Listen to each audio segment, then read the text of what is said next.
इस वीडियो में हम यह बात करने वाले हैं कि हम किसी घटना के पूरक यानी कि कॉम्प्लीमेंट की प्रायिकता कैसे ज्ञात कर सकते हैं। चलिए इसे समझने के लिए हम एक उदाहरण की सहायता ले लेते हैं।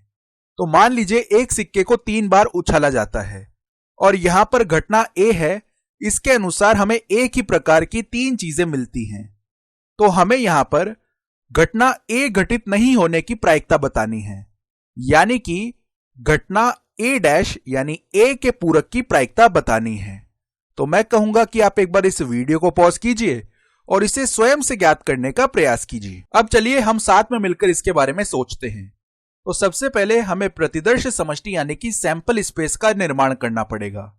तो यहां पर प्रतिदर्श समष्टि कुछ इस प्रकार से आ जाएगा।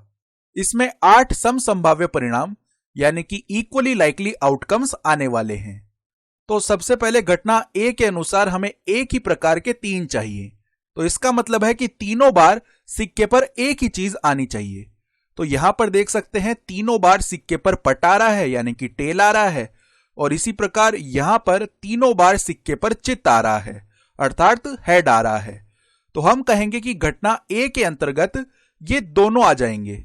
तो यदि हम घटना ए की प्रायिकता लिखेंगे तो वह हो जाएगी 2 बट्टे में, यहां पर कुल परिणाम 8 है तो 2 बट्टे में 8, ये तो घटना ए की प्रायिकता हो जाएगी। और घटना ए डैश की प्रायिकता या घटना ए के पूरक की प्रायिकता क्या होगी, उसके लिए ये बचे हुए 6 परिणाम रहेंगे।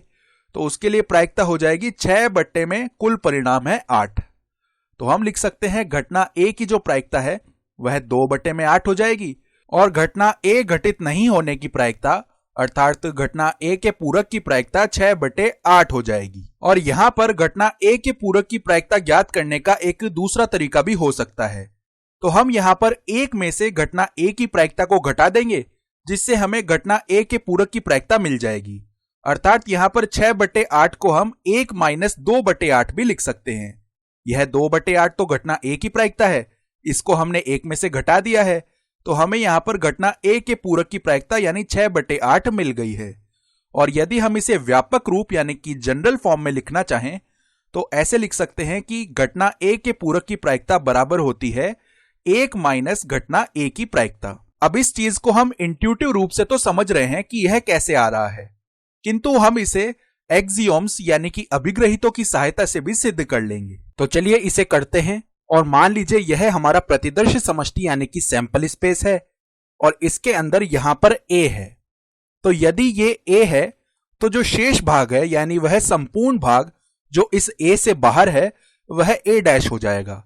यानी इसका मतलब है यह तो ए है और यह ए डैश यानी कि ए का पूरक अर्थात कॉम्प्लीमेंट है। तो अब यहां से हम देख पा रहे हैं कि ए और ए डैश परस्पर अपवर्जी यानी कि म्यूचुअली एक्सक्लूसिव हैं, क्योंकि परिभाषा से इनके मध्य कुछ भी उभयनिष्ठ यानी कि कॉमन नहीं है।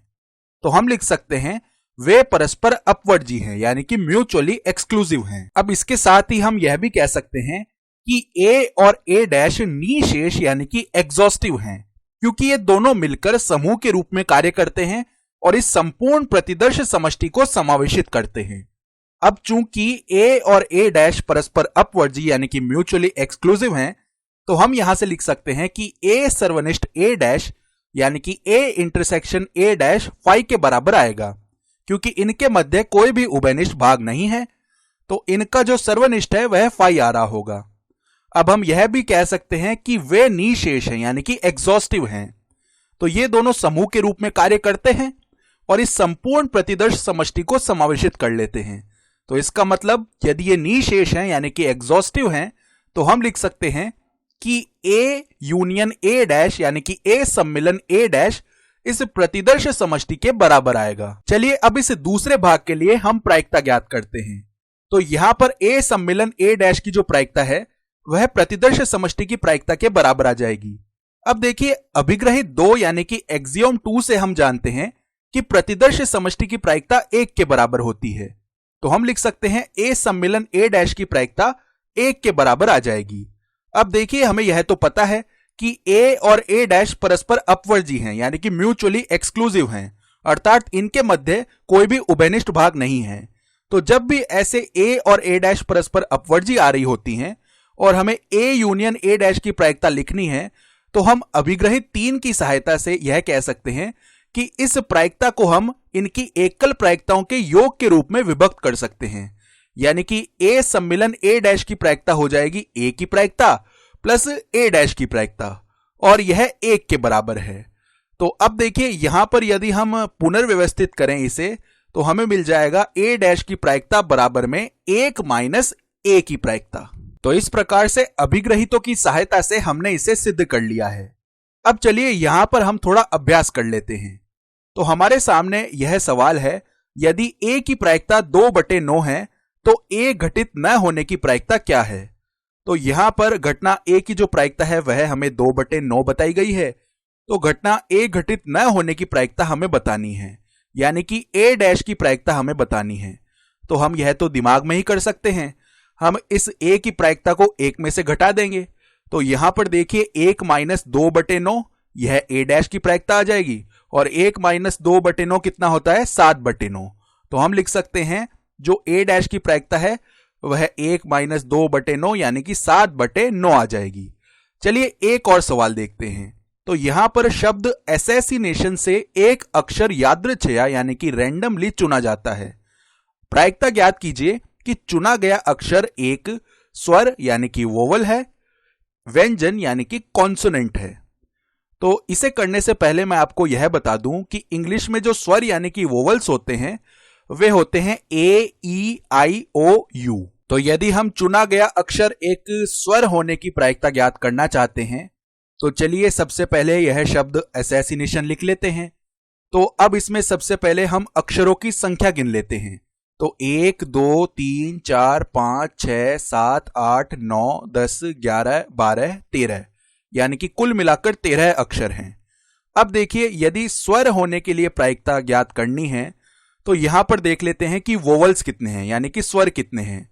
तो देखिए जितने भी यहां पर हरे रंग से दर्शाए गए हैं वे सभी स्वर हैं। तो 1, 2, 3, 4, 5, 6 अर्थात यहां पर कुल मिलाकर 6 स्वर हैं। तो हम लिख सकते हैं स्वर होने के लिए जो प्रायिकता है वह हो जाएगी 6 बट्टे में कुल मिलाकर 13 अक्षर हैं तो 6 बट्टे में 13। तो जो स्वर होने के लिए प्रायिकता है वह 6 बट्टे में 13 आ गई है। अब यदि हमें व्यंजन होने के लिए प्रायिकता ज्ञात करनी है तो हम या तो यहां पर व्यंजनों की संख्या गिन सकते हैं, या फिर ये जो स्वर होने के लिए प्रायिकता आई है इसको 1 में से घटा सकते हैं। तो देखिए व्यंजन के लिए जो प्रायिकता है वह 1 माइनस 6/13 आ जाएगी, यानी कि यह 7/13 हो जाएगा। क्योंकि यहां पर ये दोनों एक दूसरे के पूरक यानी कि कॉम्प्लीमेंट्स हैं, तो इसका हमने यहां पर प्रयोग किया है।